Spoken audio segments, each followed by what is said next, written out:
imitima amatabaza yanyu ahore yaka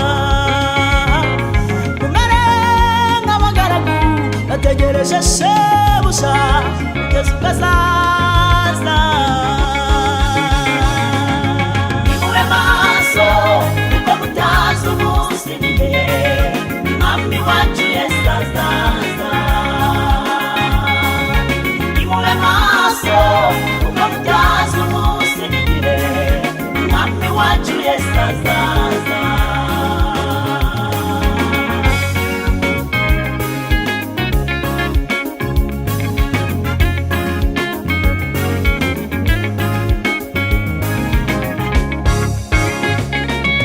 mbese nimwumvise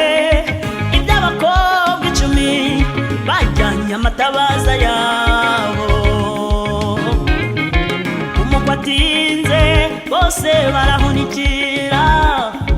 ijoro mu gicuku umva urusaku umukwe araje mbese nimwumvise